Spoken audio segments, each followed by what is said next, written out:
باب اذا لم يتم السجود. قال الامام بخاری رحمه الله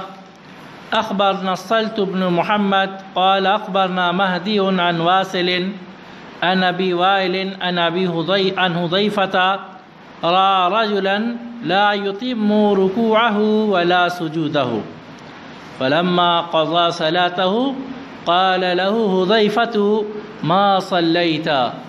قال وأحسبه قال لو مت على غير سنة محمد صلی اللہ علیہ وسلم. باب ہے کہ اگر کوئی آدمی مکمل سجدہ نہ کرے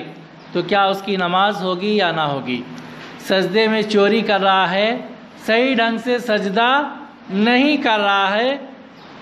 تو اس کی نماز ہوگی یا نہیں. امام بخاری کہتے ہیں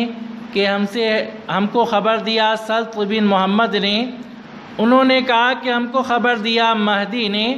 وہ واصل سے روایت کرتے ہیں، وہ ابو وائل سے روایت کرتے ہیں اور وہ حذیفہ سے روایت کرتے ہیں کہ انہوں نے دیکھا ایک آدمی کو، حذیفہ نے دیکھا ایک آدمی کو، را رجلا لا یتم رکوعہ، جو مکمل رکوع نہیں کر رہا ہے، ولا سجودہ، اور نہیں مکمل سجدہ کر رہا. ابھی بھی ہم دیکھتے ہیں بہت سارے لوگوں کو کہ رکوع میں جاتے ہیں، مکمل رکوع نہیں کرتے، اطمینان کے ساتھ رکوع نہیں کرتے، پیٹھ کو سیدھی نہیں رکھتے اور مضبوطی کے ساتھ گھٹنوں کو نہیں پکڑتے، جیسا دل میں آتا ہے ویسا رکوع کرتے ہیں. ابھی ان کی پیٹھ اٹھی ہوئی رہتی ہے، جبکہ رکوع کی حالت میں پیٹھ بالکل برابر رہنی ہے اور گھٹنے کو مضبوطی کے ساتھ پکڑ لینا ہے. پیٹھ ایسا رکھنا ہے کہ اگر اس کے اوپر پیالہ میں پانی رکھے تو بھی نہ گرے، بالکل سیدھی پیٹھ رکھنا ہے رکوع کی حالت میں. تو کچھ لوگ سیدھی پیٹھ نہیں رکھتے اور رکوع کی جو دعا ہے 3 5 7 مرتبہ پڑھنے کا وہ بھی صحیح ڈھنگ سے نہیں پڑھتے ہیں، جلد بازی بہت ان کے پاس رہتی ہے، اور پھر رکوع سے جب اٹھتے ہیں تو سیدھا کھڑا بھی نہیں ہوتے کہ سجدے میں چلے جاتے، تو ان کی نماز نہیں ہوتی. رکوع ایک تو اطمینان کے ساتھ کرنا ہے اور پھر اس کے بعد اٹھنا ہے تو سیدھا اٹھنا ہے، یہ نہیں کہ ابھی رکوع سے سیدھا کھڑے نہیں ہوئے کہ سجدے میں چلے گئے. اگر ایسا کر رہے ہیں تو پھر نماز نہیں ہوگی، بلکہ رکوع سے سیدھا اطمینان کے ساتھ اٹھنا ہے، پھر اطمینان کے ساتھ سجدے میں جانا ہے، اور سجدے کی دعا بھی اطمینان کے ساتھ پڑھنی ہے، جلد بازی میں نہیں. تو رکوع اور سجود اور نماز کے جتنے ارکان ہیں وہ تمام صحیح ڈھنگ سے ادا کرنا ہے. جیسا کہ ایک صحابی نبی کریم صلی اللہ علیہ وسلم کی خدمت میں حاضر ہوئے، آئے، نماز پڑھے، نماز پڑھ کے آپ صلی اللہ علیہ وسلم کے پاس آ کر سلام پھیر کر بیٹھ گئے. آپ صلی اللہ علیہ وسلم نے فرمایا ارجع فصلی فإنک لم تصلی، کہ تم واپس جاؤ، پھر سے نماز پڑھو کیونکہ تم نے نماز نہیں پڑھی ہے. وہ صحابی گئے، پھر سے وضو کیے، پھر سے نماز پڑھے، پھر آ کر سلام کر کے بیٹھے، آپ نے پھر ان کو لوٹایا. اس طرح 3 مرتبہ آپ نے ان کو واپس کیا. تو اس کے بعد انہوں نے کہا اللہ کے رسول صلی اللہ علیہ وسلم مجھے نماز کا طریقہ نہیں آتا، آپ مجھے بتائیں. تو آپ صلی اللہ علیہ وسلم نے ان کو جو طریقہ بتایا تو اس میں شروعات یہ تھی کہ تم اچھی طرح وضو کرو، پھر تم قیام کرو، تو پھر اچھی طرح قیام کرو، رکوع میں جاؤ تو اطمینان کے ساتھ رکوع کرو، پھر رکوع سے سیدھا کھڑے ہو جاؤ، اطمینان کے ساتھ تم ٹھہر جاؤ، پھر سجدے میں جاؤ تو اطمینان کے ساتھ سجدہ کرو، پھر سجدہ سے تم اٹھو تو اطمینان کے ساتھ بیٹھ جاؤ. یعنی کہ جتنے بھی ارکان ہیں ان تمام کو اطمینان کے ساتھ ادا کرنے کا آپ نے حکم دیا. یہ نہیں کہ کوے کے چونچ مارنے کی طرح ابھی بہت سارے لوگ جیسے نماز پڑھتے ہیں، جلدی جلدی رکوع کیے، جلدی جلدی سجدہ کیے، تو اس طرح کی نماز قبول نہیں ہوتی. تو ہمیں چاہیے کہ ہم نماز کے تمام ارکان کو صحیح ڈھنگ سے اطمینان کے ساتھ ادا کریں، خاص طور سے رکوع سجدے کو بھی اطمینان کے ساتھ ادا کرنے کا حکم دیا ہے نبی کریم صلی اللہ علیہ وسلم نے۔ 2 سجدوں کے بیچ میں جو دعا ہے وہ بھی پڑھنی ہے، وہاں بھی اطمینان دکھانا ہے،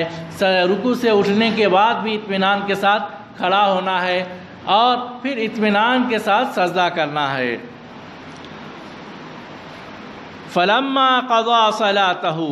جب انہوں نے اپنی نماز کو مکمل کیا، قال له حذیفہ، تو حذیفہ صحابی رسول نے ان سے کہا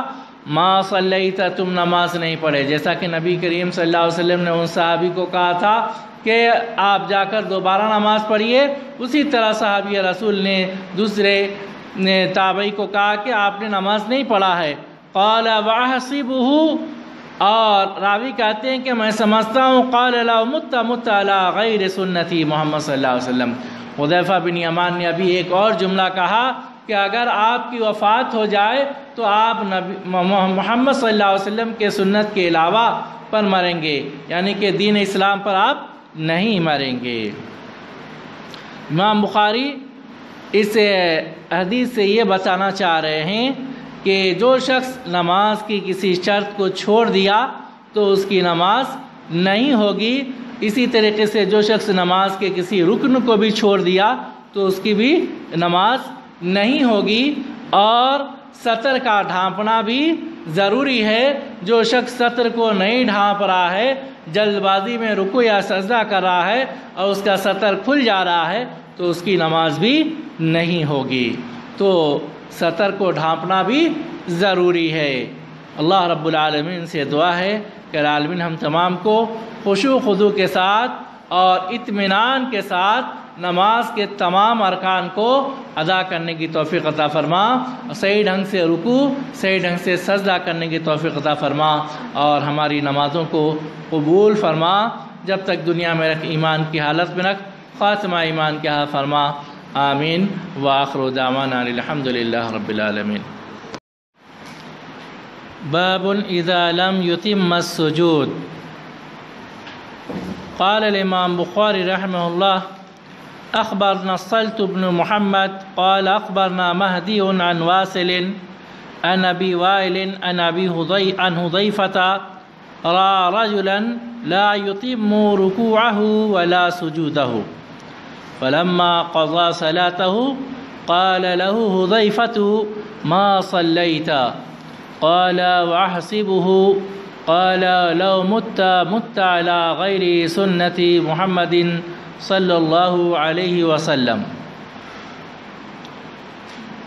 باب ہے کہ اگر کوئی آدمی مکمل سجدہ نہ کرے تو کیا اس کی نماز ہوگی یا نہ ہوگی؟ سجدے میں چوری کر رہا ہے، صحیح ڈھنگ سے سجدہ نہیں کر رہا ہے تو اس کی نماز ہوگی یا نہیں؟ امام بخاری کہتے ہیں